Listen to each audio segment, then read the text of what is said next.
Hello, beloveds. Y'all, I am so excited about who I'm bringing to the Patreon community today.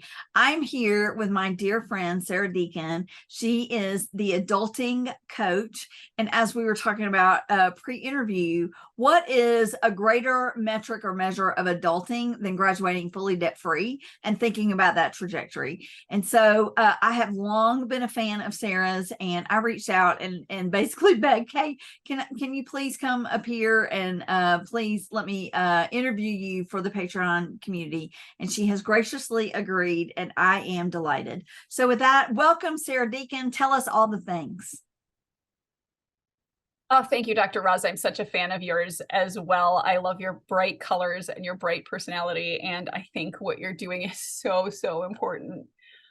Yes, I am the adulting coach. I get to help teens and young adults figure out for themselves who they want to be when they grow up so that they can have the courage to suck at something new, confidently decide how they want to live their own lives and adult successfully. Like you say, knowing how to navigate school, knowing how to navigate finances, debt, things like that. But more than just sort of the practical life skills of things, I want my clients, their families, to know who they are so that they feel confident whenever things maybe don't go according to plan, or they are faced with something they don't know how to respond to. They can really connect with those foundations that we uncover, discover together to move forward, to connect where they are now with whatever is next. Wow. Wow.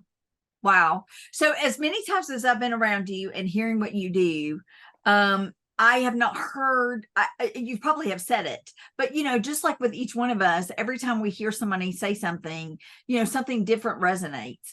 And what I love is not, here's a blueprint for how to be a capable adult, but, or perhaps, and in addition, here are some things and some skills that when things aren't so rosy, when things aren't going according to your plan, then this is how you deal with that. So talk about that a little bit. So I use a hashtag, and it goes #adulting is fun. And every time I say hashtag, all the kids in my circle are like, I can't believe you just said hashtag. Oh my gosh. But I believe that adulting is fun. And that is sort of the key to what you're asking with this question. Is it's not just a blueprint of do the things that adults do. It's how can you find joy and step into your purpose and live a life that lights you up. Yes. Even when it's hard, it sucks, things are out of your control, and maybe you don't know what's going on, or you don't know if the choice that you're making out of the 100 right options is the right choice.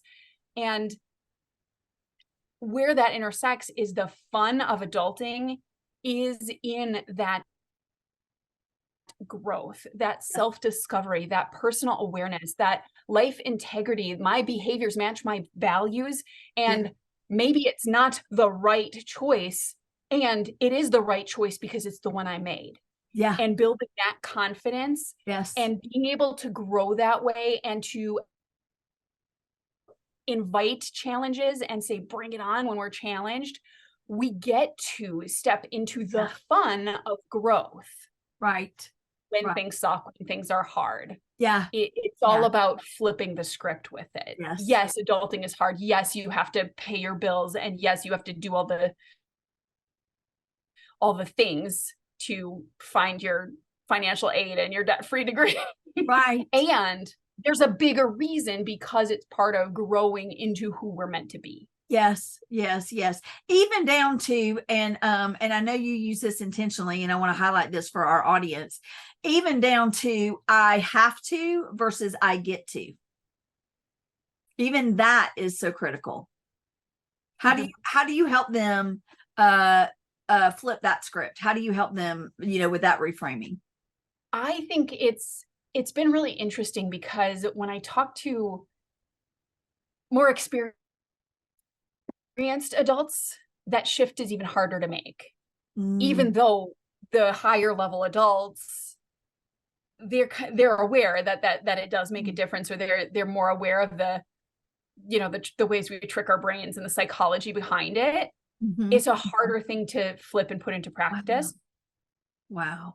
With the younger folks I work with, once they kind of see it, they can't unsee it. And then they start to, you know, it just becomes part of the dialogue. Yes. So I think they're a lot more flexible and open than some of us more experienced, wiser yes folks can be. Yes. So do you work only with a student? Do you work only with a family? Do you work with student individually, parent individually? How does your I am a big advocate of holistic good experiences.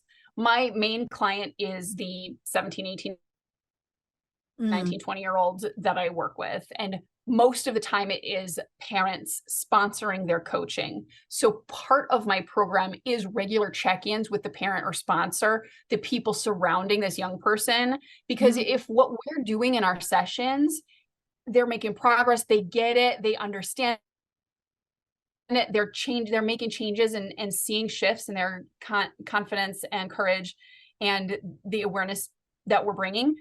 And then they go into the world and their teachers are saying, you should, you have to. Their parents are on their case all the time, trying to micromanage. Then the work we do isn't going to go as far. It's not going to be counterproductive, but it's going to be less impactful if the parents are not at least speaking some of the same language. Excellent. Language is big for me. I was an English major, so language is big. And if I can also, at the same time I'm teaching the student, the young person, the young adult, whether they're a student or not, at the same time as I'm teaching them those subtle shifts like we talked about, get to versus have to, things like that. At the same time I do that, I'm also sharing with the parents some of the tools, some of the learning that is happening without breaking confidentiality with my client, who may be a minor, maybe 16, 17, 18 years old. So gotcha. I hold confidentiality very, very sacred, and the tools don't require me to break confidentiality. So it works. And there are regular check-ins built in with the parents and sponsors and whoever else wants to come in on board, brothers, sisters, whoever else. Beautiful. Because what the I in grit for the debt-free degree blueprint is interconnected. And so your practice completely understands that student does not exist in a vacuum. That student exists in a school system and a family system and all of that. So that's really powerful. I teach a lot. If you've watched any of my lives lately or things like that, I teach a lot about how to ask for help and support in a way that doesn't make you feel foolish, dumb, weak, silly, anything like that. Because that's big with young people, is that they've gotten all these messages saying, I need to do it on my own. I've got to go off into the world and have everything figured out. And they feel such pressure with it. That there needs to be, and it needs to be a conversation. Well, you need support and you feel a little silly for asking. So how do we bridge that gap where you can get what you need without it becoming an ask of my parents to baby me or take care of everything for me? Because they don't want that either. I mean, there's layers to that, of course. And we work with what fears are behind that, not asking for help or asking for too much help. There's a whole thing. And it is, and it can be tough even for adults to actually have the courage to ask for support from their people, from their community that they know cares about them. It's a huge deal and something we all struggle with. Yes. Well, one of the things that even that I encourage my debt-free degree students to do, and a couple of months ago, a student did this. She sent me a message. So everybody who joins my Patreon, they all have access to me. And while my team builds out all of Patreon, I am the one that answers every one of those questions. And she literally put in the message in Patreon 2 words: I'm stuck. And that's where she was. And so it's like, okay, let's unpack that. What does that mean? But had she not reached out, I don't have ESP. And, you know, I have so We don't many know. people on my Patreon. How would I know? We don't know what we don't want. Right. We don't know Right. what we don't know. Right. And Right. that's where so many people fall into that anxiety, isolation, hurt feelings, drama, is my expectations weren't met because I did not communicate them. Yes. Yes. Yes. I Exactly. didn't say what I needed, so my needs weren't met, and now I'm sad, and now I'm mad, and now I'm anxious, and now I'm nervous. Right. Right. So the more we Exactly. can practice that, and the Love. earlier we can practice Yes. that, the better, the more effective You get a and pom-pom on that, Sarah. I mean, deep our seriously. relationships can be. Yes. Yes. Yes. Yes. Yes. So I good. need some pom-poms now. That's so cool. You do. Yes. Get you some pom-poms, sister. Yes, yes, yes. So I'm curious if there are specific things that you share with your students regarding earning a debt-free degree. If there's any component of that, or if you I share you Oh, you do? Okay. with them, Roz. I share you. Thank you. Thank you. Thank you. Okay. Yeah. But if there are aspects of that. So as far as a debt-free degree, a lot of the people I talk to, they don't even think it's possible. So a lot of it with me and with my clients and the people in my orbit is, hey, did you know that this is possible? And I can point to you. And I think there's another financial person in my world who does similar things. And yes. and you're out there. Mm-hmm. And so I can point to a few different people and programs and say, look, if you're after a debt-free degree, here's how to do it. Yeah. And then I share your stuff. I share, it's Shelley Howard, I think, is another one. She wrote a whole book about how to send your kids to college without losing your money or your mind or something like that. Excellent. Excellent. I'm going to go look her up. Awesome. Yeah. I did a podcast episode with her. It's the College Ready Plan. So yeah, I have a couple of people like that where because I don't know, like I know very, very little about the college application and financial process. And it's changed a lot since I went to school.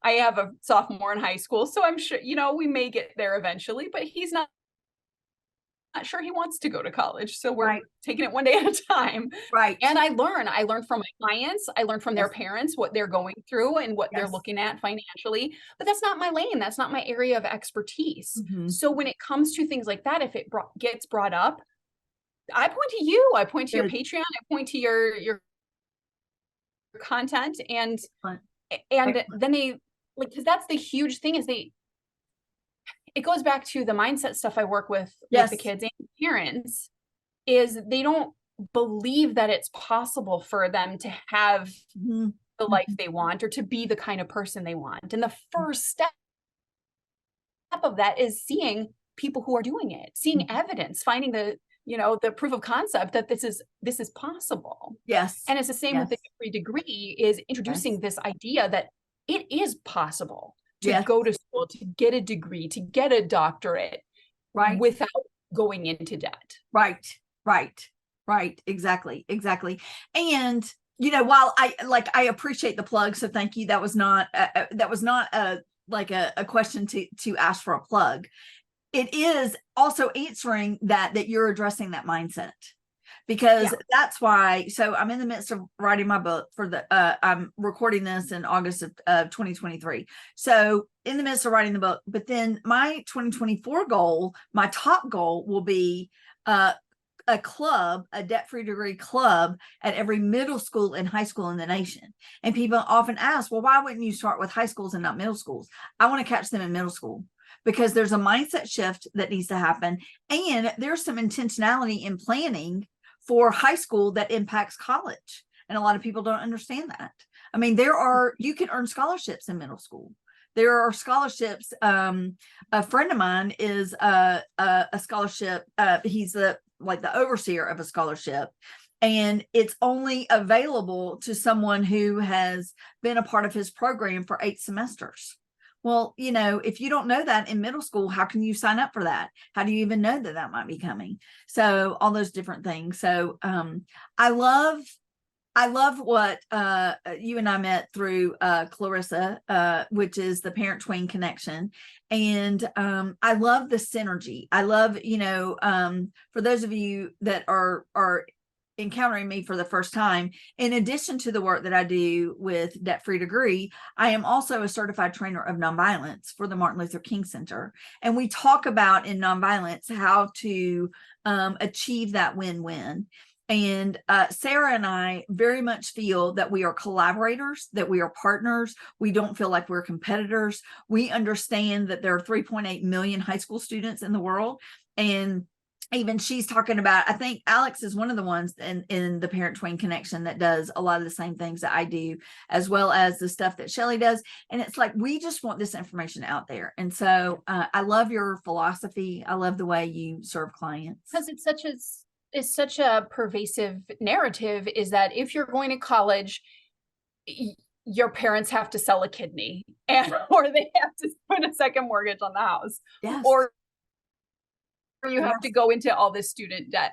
It's such like, it's just accepted as baseline. And my whole process with my clients is asking why do you think that? What made you believe that? And is there evidence to refute that, or to shift that belief, or to change your perspective on it? Love it. And that's, again, with synergy. Yes, we both are doing similar things when we interact with our clientele. But like I said, I don't know anything about the ins and outs of the financial aid, scholarships, grants, anything like that. I'm out of that loop. You are immersed in that world, and you can speak to it in depth and help hold the hands through that process of achieving the debt-free goal. Yes. So that is why I'm like, yes, go talk to Roz, go talk to Shelly, go talk to, somebody in that lane. Yes. And I love referring and making connections with people, because my goal is to help them. I want to help you get the most out of your life that is possible for you at this moment, and reach higher levels than you think is possible. Exactly. And searching for that help, that is adulting. Understanding that you cannot get 100% of anything from anybody, that you're going to need other people for the rest of your life. It's the most often empty square in my adulting bingo card, as I asked for help. Wow. Because we don't do it because of all that I said before. Like, we feel like we're failing if we have to ask for help, or we're not good enough, or we're not worthy, or we don't want to bother somebody. We're too nice. We're too whatever. Like, whatever the story is why we don't do it. So many of us don't do it, even adults. And it's a huge part of adulting, is knowing what you don't know and getting the people around you who do. Yes. Or who can help you find out what you don't know. Yeah. Wow. Beautiful. Beautiful. Well, audience, I could talk to my sister Sara forever. And also, we probably shouldn't have this video go 3 hours. So I'm going to stop here and just say, Sara, thank you for sharing your wisdom, your zone of genius with us at DebtFreeDegree. And thank you for the beautiful love that you put into the world. Thank you for loving your clients and their villages so well. Thank you for being amazing. I appreciate you so much. Thank you so much for having me. All right, y'all. See y'all next time. Thanks.